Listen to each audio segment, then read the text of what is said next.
अब हम 9th class की फिजिक्स पढ़ रहे हैं, ठीक है। 9th क्लास की फिजिक्स चैप्टर कौन था हमारा? 8। हमने न्यूमेरिकल देख लिया था कि पोटेंशियल एनर्जी कैसे निकालते हैं ना। अब हम पढ़ रहे हैं कन्वर्जन ऑफ एनर्जी। हमने लॉ ऑफ हमने 9th क्लास की फिजिक्स पढ़ा है चैप्टर 8। हमने law of conservation of energy पढ़ा। लॉ ऑफ कंजर्वेशन एनर्जी क्या बोलता है कि energy neither created not destroyed but can be converted into from first form to second form.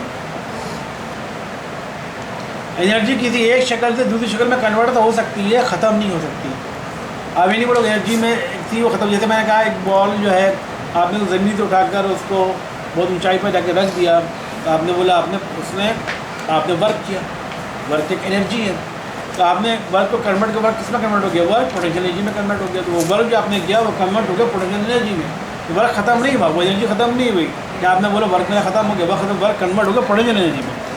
Conversion of energy, energy convert कैसे होती है?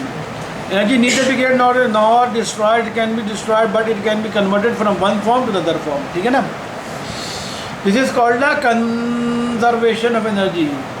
Conservation of energy, law of conservation of energy यही है। Conversion of energy का मतलब और conservation of energy का मतलब क्या होता है? मतलब बच्चे इसमें जो बच्चे इंग्लिश में कमज़ोर होते हैं वो इसमें गड़बड़ कर जाते हैं। Conversion, law of conversion of energy को और लॉ ऑफ कंजर्वेशन में यही समझते हैं। Law of conservation of energy, conserve का मतलब किसी चीज़ को रोक के रखना, स्टोर कर लेना, इसे कंजर्व कर लिया। भाई आप किसी रिजर्व्ड कंजर्व्ड है, ठीक है ना, इसमें स्टोर कर लिया। Law of conservation energy conserve हो रही है, यानी एक जगह स्टोर हो जाएगी, नहीं जाएगी, ठीक है। एक शक्ल दूसरी शक्ल में कन्वर्ट हो जाएगी, ख़त्म नहीं होगी। और conversion of energy, energy convert हो रही है मैकेनिकल एनर्जी से इलेक्ट्रिकल एनर्जी, इलेक्ट्रिकल एनर्जी से काइनेटिक एनर्जी, काइनेटिक एनर्जी से फ्लो एनर्जी, वर्क एनर्जी से पोटेंशियल एनर्जी, ठीक है। एनर्जी कन्वर्ट हो जाएगी एक शक्ल से दूसरी शक्ल में। इलेक्ट्रिकल एनर्जी से मैकेनिकल एनर्जी की कन्वर्जन की कोई एग्जांपल बताओ। बहुत आसान एग्जांपल है, रोज़मर्रा ज़िंदगी में समय लगती है। इलेक्ट्रिकल एनर्जी से मैकेनिकल एनर्जी में कोई चीज़ कन्वर्ट हो रही है, उसकी एग्जांपल बताओ।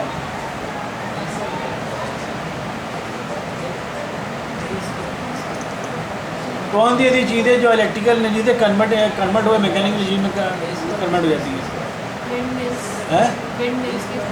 विंड मिल से उल्टा आपने प्रोसेस हो रही है। सिंपल हमारा पंखा है भाई, अभी मैं स्विच ऑफ कर दूंगा तो इलेक्ट्रिकल एनर्जी बंद हो जाएगी। स्विच ऑन करूँगा तो इलेक्ट्रिकल एनर्जी मिलेगी ना इसको।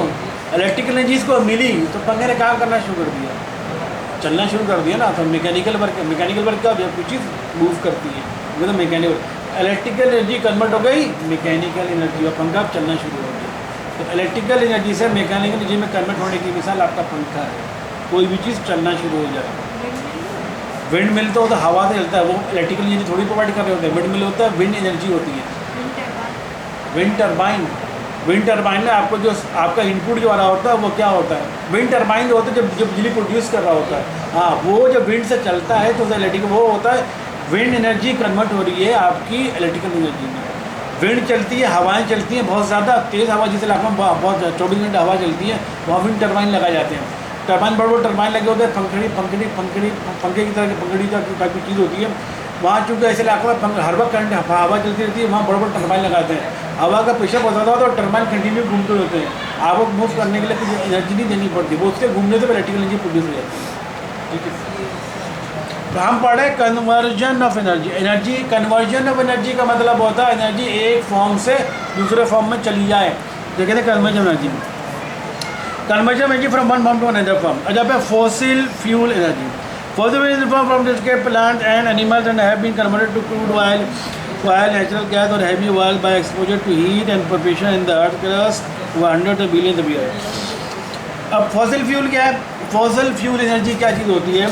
जो जंगलों में, मैदानों में ये जितने भी दरख्त हैं, जब दरख्त डिके कर जाता है, दरख्त तबाह हो जाता है, दरख्त की उम्र ख़त्म हो जाती है, दरख्त हर चीज़ की उम्र होती है ना, इंसान भी मरता है, दरख्त भी मरते हैं, जानवर भी मरते हैं। दरख्त मरता है, ज़मीन में गिरा, ज़मीन में पड़े एक वक्त तो गायब हो जाता है, तो कहाँ ज़मीन के अंदर चला गया ना वो।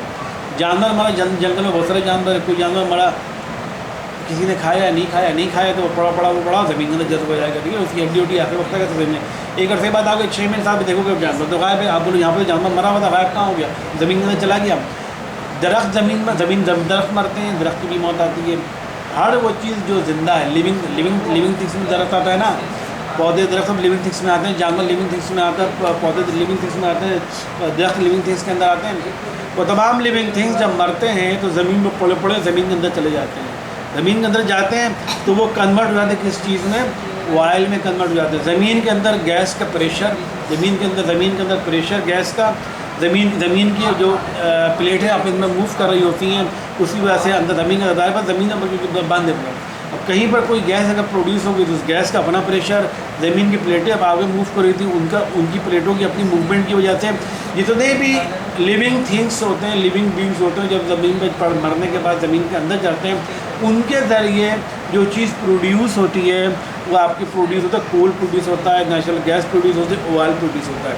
हीट मिलती है ज़मीन के अंदर, हीट बहुत ज़्यादा होती है, आपको पता है, जिसकी वजह से लावा उबलता है, वो हीट मिलता है, ज़मीन के अंदर प्रेशर मिलता है, उसकी वजह से आपका एक एनर्जी प्रोड्यूस हो जाती है। वो एनर्जी क्या है, आपका ऑयल प्रोड्यूस होता है, आपका जो है कोयला, कोयला कहाँ से निकालते, ज़मीन से निकालते हैं, कोयला कैसे प्रोड्यूस होता है। जितने भी जानवर मरते हैं, जितने भी प्लांट्स डिके कर जाते हैं, ज़मीन के अंदर जज्ब हो जाते हैं, जज्ब होने का उसी चीज़ों से ऑयल भी प्रोड्यूस हो रहा होता है, उसी चीज़ों से कोयला भी प्रोड्यूस हो, उसी चीज़ों से गैस भी प्रोड्यूस हो रही होती है।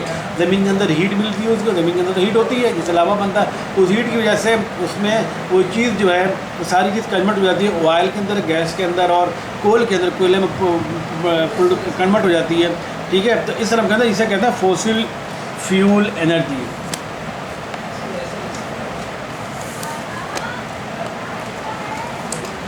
अब फॉसिल फ्यूल एनर्जी आपकी कौन सी हो गई, कोयला, ऑयल हो गया आपका, ये तो फॉसिल फ्यूल एनर्जी क्या हो गई, ऑयल हो गया आपका, कोयला हो गया आपका, गैस हो गया। ज़मीन से निकलने वाली गैस फॉसिल फ्यूल एनर्जी, ज़मीन से निकलने वाला तेल फॉसिल फ्यूल एनर्जी, ज़मीन से निकलने वाला कोयला फॉसिल फ्यूल एनर्जी।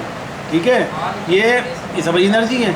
अब इन एनर्जी को आप कहाँ इस्तेमाल कर रहे होते हो, यही एनर्जी आप कोयले से आग जलाने का काम करते हो, स्टीम प्रोड्यूस करते हो, गैस से, ज़मीन से निकलने वाली गैस, ज़मीन से निकलने वाला तेल आप गाड़ियों में डालते हो, गाड़ी में वही तेल जब जाता है तो गाड़ी जब चलती तो तेल बर्न होता है, तेल जलता है, उसके नतीजे में आपकी गाड़ी मैकेनिकल वर्क करना शुरू कर देती है, गाड़ी चलना शुरू हो जाती है।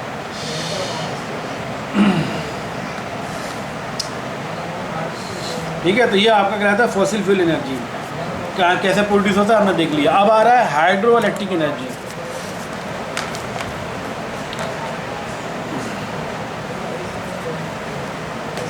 हाइड्रो इलेक्ट्रिक एनर्जी का मतलब होता है, हाइड्रो का बस आप वर्ड यूज से क्या ध्यान में आ रहा है, वो तो पानी गिरा दी, ढकना टाइट से बंद कर दो, टाइट से बंद कर दो।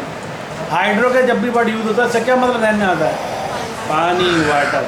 हाइड्रो इलेक्ट्रिक का मतलब तो इलेक्ट्रिक, यानी पानी और इलेक्ट्रिक वाली एनर्जी की बात हो रही है, तो समझ जाओ इसका मतलब बड़े बड़े टरबाइन, जो बड़े बड़े टरबाइन होते हैं जहाँ बहुत 24 घंटे बस पानी आ रहा होता है, उस पानी के फ्लो की वजह से, पानी के प्रेशर की वजह से, बड़े बड़े डैम्स के पानी के प्रेशर की वजह से वहाँ पर आप टरबाइन लगा दो, टरबाइन कंटिन्यू मूव कर रहा होता है, उस पानी के प्रेशर की वजह से आपका टरबाइन मूव करता है, उस टरबाइन को मूव करने की वजह से इलेक्ट्रिसिटी प्रोड्यूस होती है।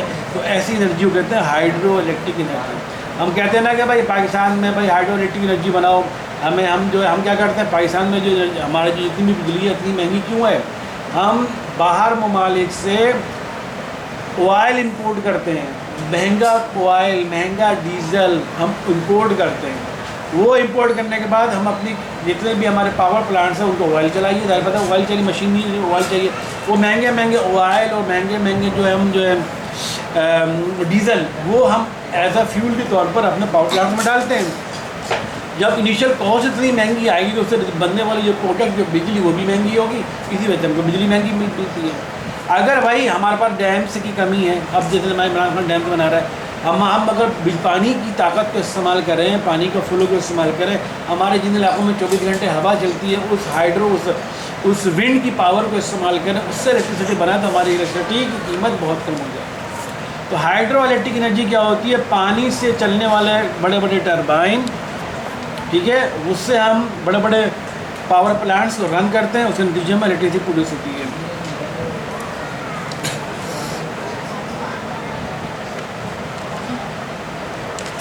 क्या बता तरीका क्या होता है,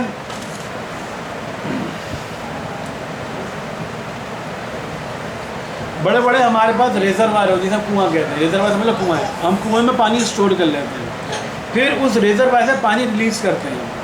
रेजरवायर से पानी निकलता है और होता हुआ तो वो ज़्यादातर फ्लो करता है, वहाँ बड़े बड़े टरबाइन लगाए हुए होते हैं, और पानी निकलता हुआ टरबाइन पर टकराता है, टरबाइन की पंखड़ियाँ होती है, जैसे टकराता है टरबाइन को प्रेशर पड़ता है तो पंखड़ी बन जाती है।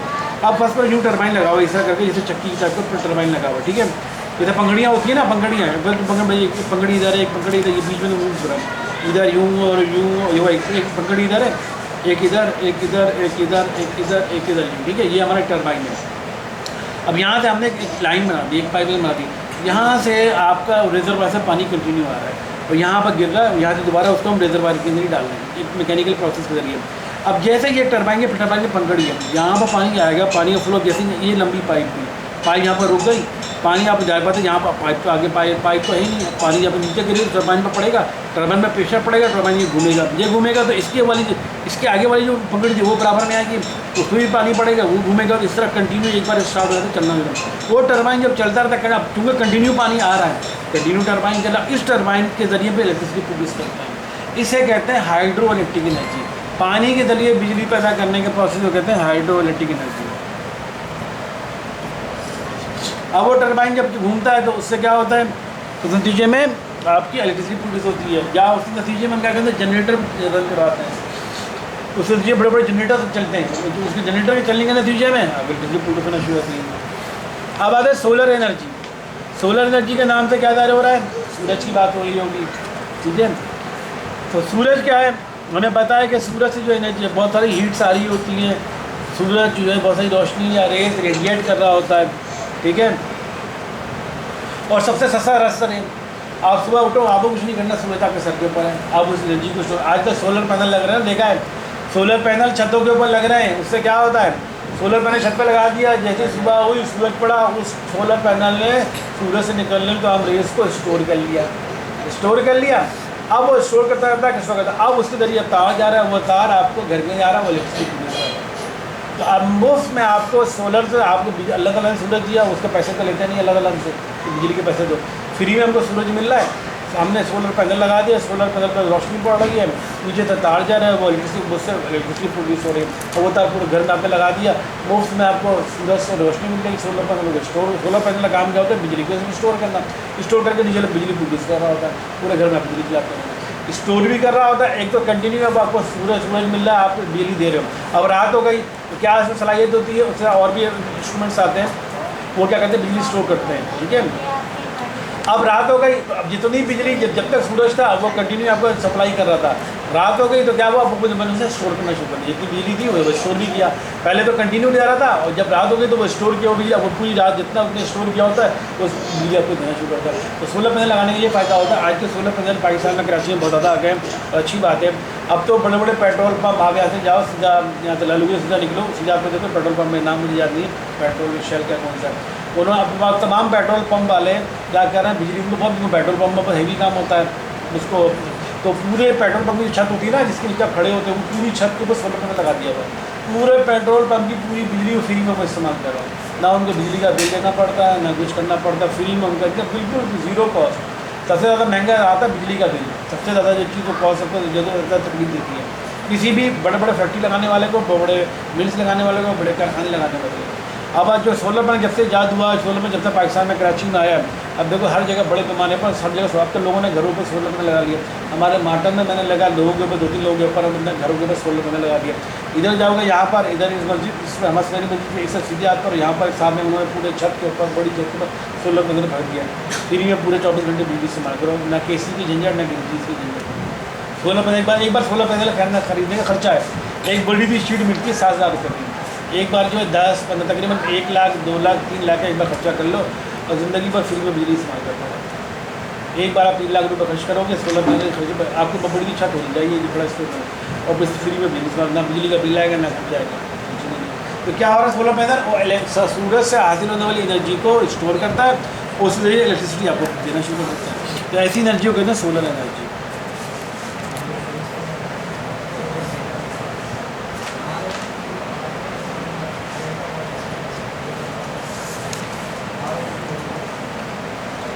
सोलर सेल्स कहते हैं, सोलर पैनल कहते हैं, उनका नाम मुख्तलिफ किस्म के नाम है।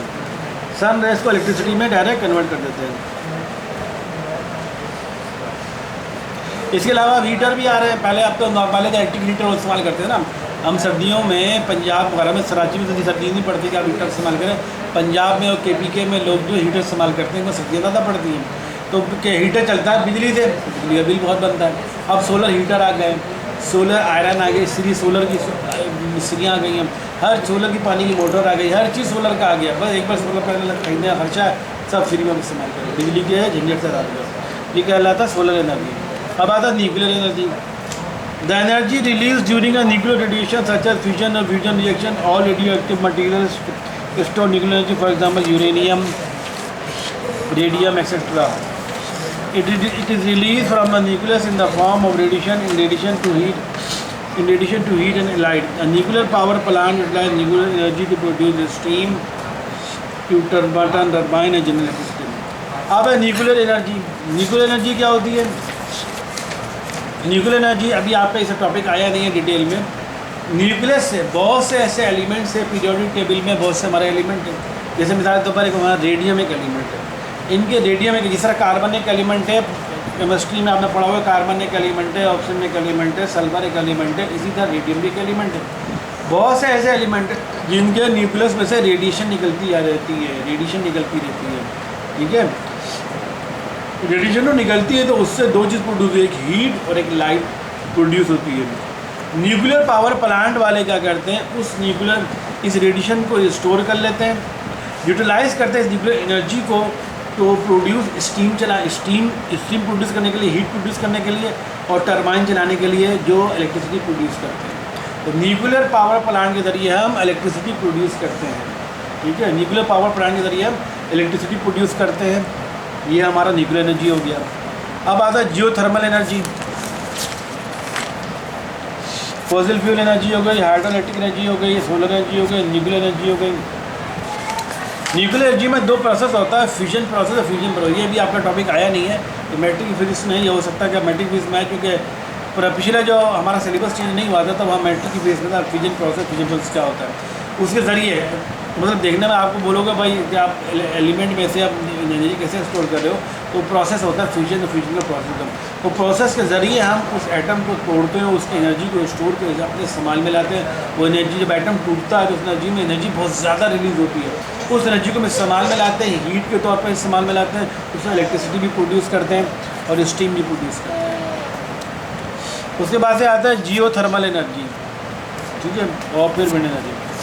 जियोथर्मल एनर्जी क्या है?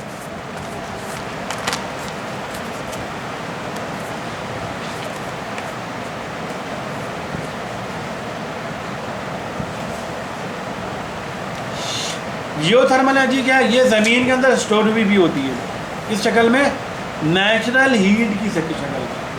ज़मीन के अंदर हीट होती है ज़मीन के अंदर, तभी तो लावा बनता है।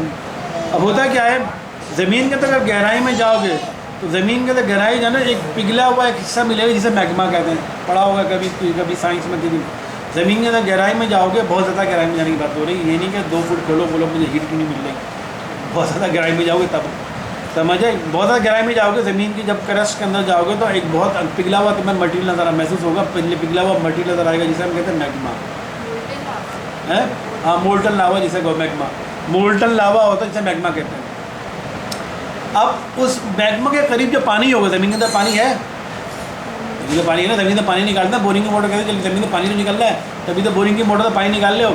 तो उस मैग्मा के करीब जो पानी होता है, ज़ाहिर बात है वो पानी को, जब मैग्मा क्या बहुत मोल्टन लावा है, पिघला हुआ बहुत गर्म मादा है, उसके करीब जो पानी का एरिया होगा वो क्या, उसको इतनी गर्मी जब मिलेगी तो क्या वो कन्वर्ट हो गया स्टीम में, वो स्टीम में कन्वर्ट हो जाता है, ठीक है, हाई टेम्परेचर। तो उससे फिर क्या होता है, थर्मल एनर्जी प्रोड्यूस होती है। वो स्टीम क्या है, थर्मल एनर्जी है। थर्मल एनर्जी का मतलब हीट एनर्जी, से हीट प्रोड्यूस हो रही है। तो heat energy is connected to the surface, वो ज़मीन के ऊपर अर्थ तक आती है, ज़मीन की सरफेस तक आती है, और इस एनर्जी को हम कहते हैं जियोथर्मल एनर्जी। इससे कहते हैं ज़मीन अगर, अब जैसे जो इलाके जहाँ से लावा निकलता है उस इलाके में तुम चलोगे तो वहाँ की ज़मीन बहुत गर्म महसूस होगी, और नॉर्मल इलाके, इस इलाके में लावा तो नहीं निकलता। नवाज शरीफ घर के नीचे निकल जाए तो कितनी अच्छी बात है, लावा निकलेगा वहीं में मर जाएगा, जान छूटेगी। तो अल्लाह का शुक्र हमारे घर, हमारे इलाके में नहीं निकलता, तो वो इलाके जहाँ से लावा निकलता है, जहाँ बहुत हीट प्रोड्यूस होती है, तो उन इलाकों में तुम जाओगे तो वहाँ की ज़मीन बहुत गर्म होती है। वो एनर्जी कहलाती है जियो थर्मल एनर्जी। समझ आ गया जियो थर्मल एनर्जी कैसे होती है? अब उस जियो थर्मल एनर्जी क्या करते हैं, उसके लिए हम क्या यूज़ करते हैं? जियो थर्मल पावर प्लांट। हम उन इलाकों में जियो थर्मल पावर प्लांट लगाते हैं, इलेक्ट्रिसिटी प्रोड्यूस करने के लिए पावर प्लांट लगाते हैं। पावर प्लांट लगाने के लिए, और वो जो इतनी हीट जो निकल रही होती है ज़मीन, उस हीट को हम इस्तेमाल करते हैं उस अपने प्लांट को चलाने के लिए, उसके टर्बाइंस को चलाने के लिए, प्लांट्स को यूज़ करते हैं टर्बाइन को चलाने के लिए। और हम जो इसी जियो थर्मल एनर्जी को यूज़ करते हैं उन इलाकों में।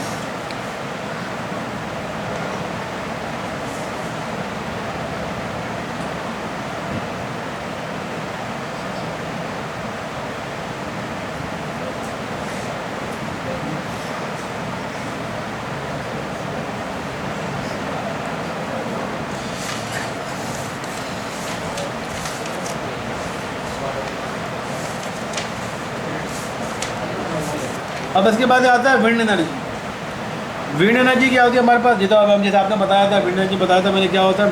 The energy obtained by the wind is called wind energy. वो इलाके किसी भी जगह पर, पाकिस्तान में या किसी जगह, वो इलाके हर दुनिया में, हर मुल्क में कोई ऐसे इलाका ज़रूर होते हैं जहाँ पर 24 घंटे हवा चलती रहती है बहुत ज़्यादा, ठीक है? वो इलाके जहाँ 24 घंटे बहुत शदीद हवा का प्रेशर होता है, हवा हर वक्त 24 घंटे चलती रहती है, तो उन इलाकों पर हम लगाते हैं बड़े बड़े टरबाइन। और वो चूँकि हवा चल रही होती है तो वो बड़े बड़े टरबाइन की बड़ी बड़ी जो पंखड़ियाँ होती है उस हवा की वजह से कंटिन्यू चल रही होती है। क्योंकि कंटिन्यू हवा चल रही है तो पंखड़ियाँ भी कंटिन्यू मूव करेंगी, कंटिन्यू मूव करेंगी, उससे चीज़ एनर्जी प्रोड्यूस होगी। तो वो एनर्जी हम यूज़ करते हैं इलेक्ट्रिसिटी प्रोड्यूस करने के लिए। हमें कोई ऐसी फोर्स चाहिए होती है जो हमारे बड़ी बड़ी पंखड़ियों को मूव करवा दे, वो मूव करेगा तो इलेक्ट्रिसिटी प्रोड्यूस होगी, ठीक है? अब उसको मूव कराने के लिए या तो पानी इस्तेमाल करो, उसको मूव कराने के लिए हवा इस्तेमाल करो, कोई भी इस्तेमाल करो। वो इलाके जहाँ जहाँ 24 घंटे बहुत प्रेशर से हवा चलती रहती है, वहाँ पर हम लगाते हैं बड़े बड़े टरबाइन। और वो विंड एनर्जी है, विंड की जो पावर है उसको हम यूज़ करते हैं उस टरबाइन को चलाने के लिए, विंड मिल्स, ठीक है? विंड मिल कैसे टरबाइन होता है जिसमें जो चलता है, वो विंड के जो टरबाइन है वो चलते हैं उस विंड की पावर से। विंड को उर्दू में क्या कहते हैं, मैं ध्यान में नहीं आ रहा, विंड को उर्दू में क्या कहते हैं? एयर को तो हवा कहते हैं, विंड को क्या कहते हैं उर्दू में?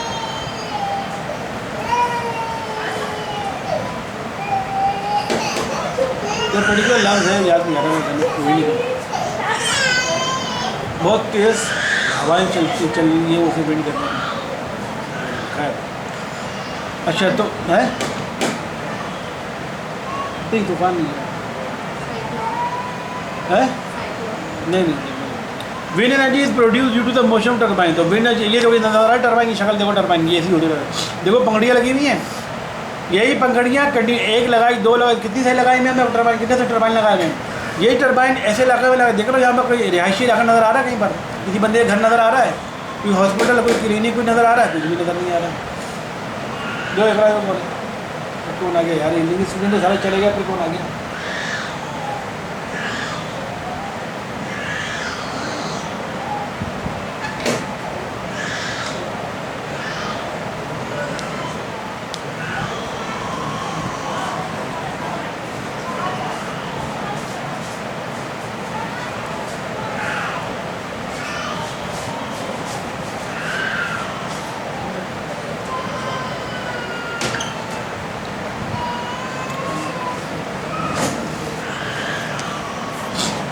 अब ये तुमको टरबाइन जो नज़र आ रहा है, ये विंड्स के ज़रिए, हवा के ज़रिए, तो चूँकि इस इलाके में कंटिन्यू हवा चल रही है तो टरबाइन कंटिन्यू मूव करेंगे।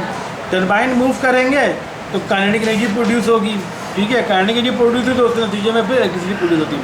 Wind turbine converts it's kinetic energy into mechanical power. जो काइनेटिक एनर्जी कन्वर्ट होगी मैकेनिकल पावर, ये मैकेनिकल वर्क होगा।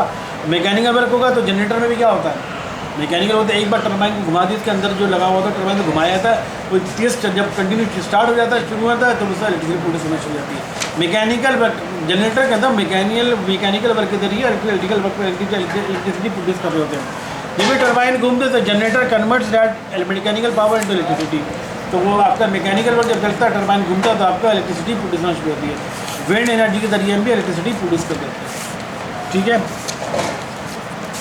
तो ये आपको सारा याद करना है। इसमें से पूरा याद नहीं करना, इसमें से जो मेन पॉइंट्स हो ना हर हेडिंग में के अंदर जिसकी डेफिनेशन की हद तक जो है ना वो याद करना, कोई एग्जाम्पल दी तो एग्जाम्पल याद कर लेना।